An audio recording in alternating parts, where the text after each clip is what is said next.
Ассалаумағалейкум барша қандастар, барша туысқандар. Мынау ел басына күн туған кезде ер азаматтар атқа мінеді дегендей, кейде алыстағы ағайынның алаңдаушылық көңілін естіп отырып, үндемей қалуға тағы да дәтіміз бармайды. Мұсылманшылықпен де, қазақ қанды бауырлықпен де, сонау бағзыдан хон мен түркіден қалған аталық дәстүрмен де айтсақ, солай, оны жасыратын ештеңкесі жоқ.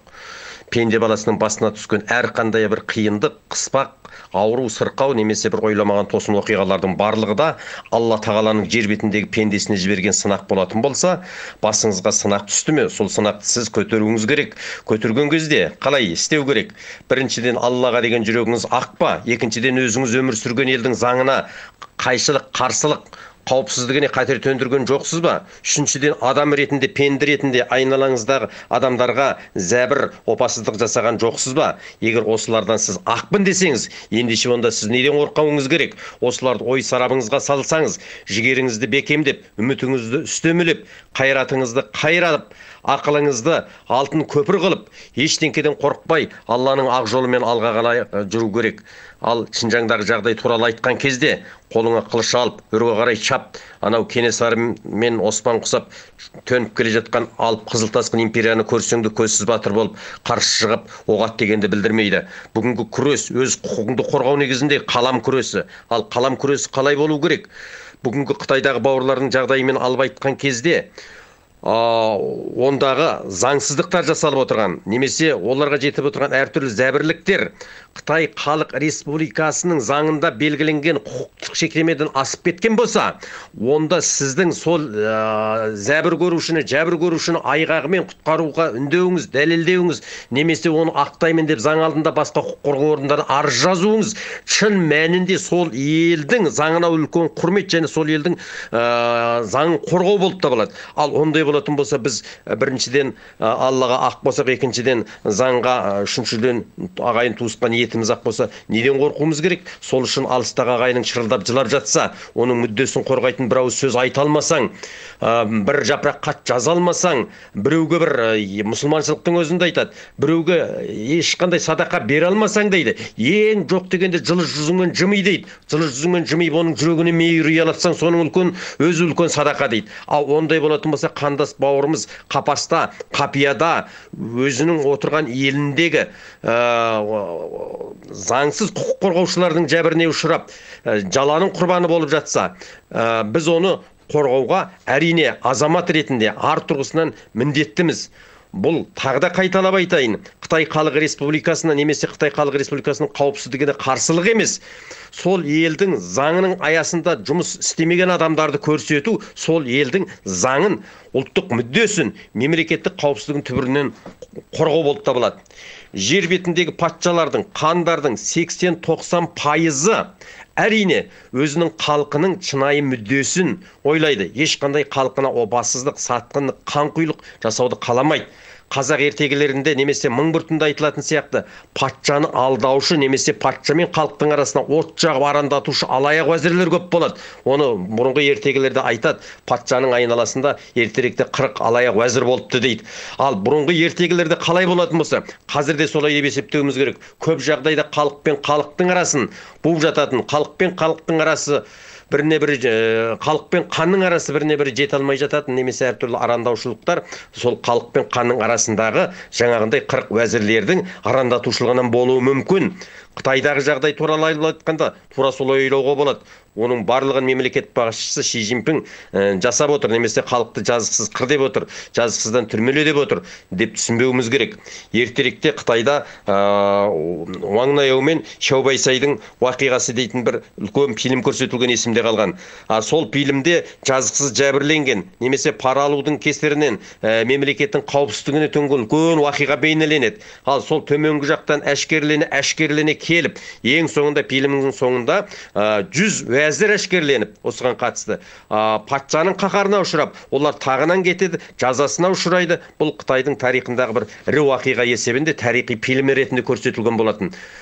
Кешегі және бүгінгі Шинжаң мәселесінде мұндай уақиғалар шын мәнінде өте көп. Шинжаңға алғаш рет кіргенде қазақ пен ұйғырды қынадай қырғызған Уаң Жиннің қылығы Қытай орталық партия комитетінде Уаң Жиннің жер реформасын жүргізудегі солшылдық қателігі деп арнайы айыпталған болатын.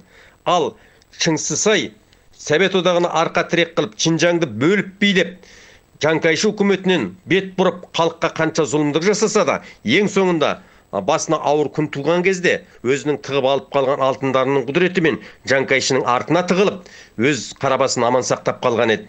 Ал Шинжаңдағы бертінгі тарих туралы айтқанда, әсіресе ұйғырлар мен қытайларды бір-біріне қарсы қойып жауластыруға барған Уаң Лушан деген Шинжаң басшысының болған білесіздер, соның өзі ең соңында осы қылықтар әшкерленіп, атақ абыройынан айырылғандығын елесінде. Сондықтан Қытайдағы шағын ұлттарға жасалып отырған жазықсыз жәбірлеулерді Қытай төрағасы Ши Цзиньпиннің құлағына жеткізу керек. Қытай орталық комитетінің бас прокуратурасына, сотына жеткізу керек.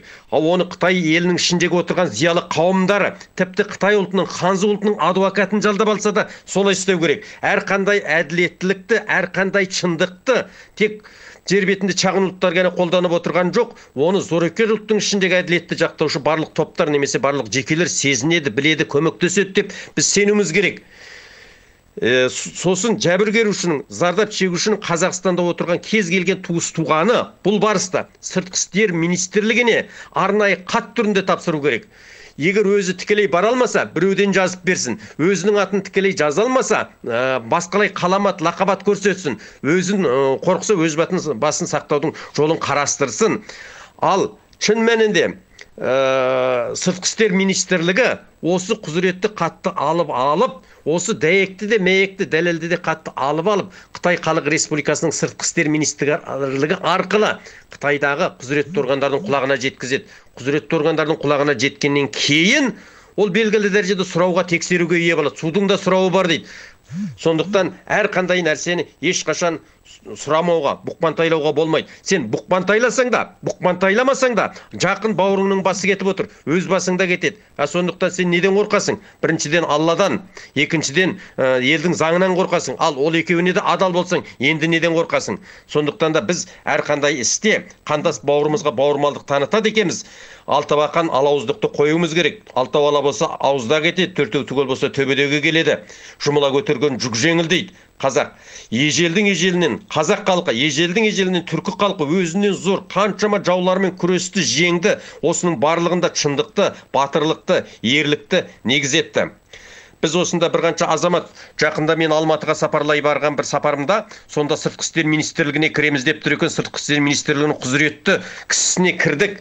Сол жерде жаңағы нақтылы жағдайы бар, зәбір жапаға ұшыраған 16-17 адаммен мен өзім тікелей әңгімелесіп көрдім. Соның ішіндегі бір ғана адамның баласы жаңа Қытай тілінде толық сауатты болғандықтан орталық Пекин үкіметіне ғана хат жазған, және 5 орынға 6 орынға хаттар жазып, соның біреуінен оңды жауап келген, мына адам неге жәбірленіп отыр деген сияқты. Ал қалғандар ешқандай ештеңе жазбаған. Тіпті сыртқы істер министрлігінің өкілдері сұраған күннің өзінде сіздер жарайды Қытайға жазбай-ақ қойыңыздар. Осы Қазақстанда екенсіздер. Қазақстанның сыртқы істер министрлігіне немесе басқа да құқық қорғау органдарына қандай арыз шағымдар жаздыңыздар, жазалдыңыздар ма деп сұраған кезде олар жазбағандығын, жазалмағандығын айтты. Демек, жыламай балаға емшек жоқ деген сияқты кейде біз өз құқығымызды өзіміз қорғауды білмей жатамыз. Білмей жатамыз да өзгені кінәлаймыз. Тіпті Қазақстан Республикасын, қазақ елін кінәлап жататындар бар.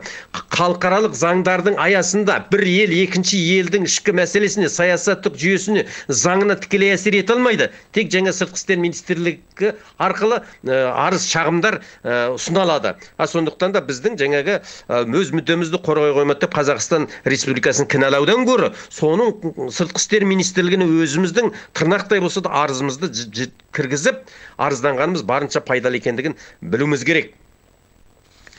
Әр адам өз мүддесін өзі қорғамаса, әр халық өзінің мүддесін өзі қорғамаса, әр ұлт өзінің мүддесін өзі қорғамаса, сені сырттан біреу келіп кенеттен құтқарып алып кетпейді. Анау ертегіде айтылатын алыстан ұшып келетін алтын самұрық, ол тек әділет, ол Алладан келетін көмек.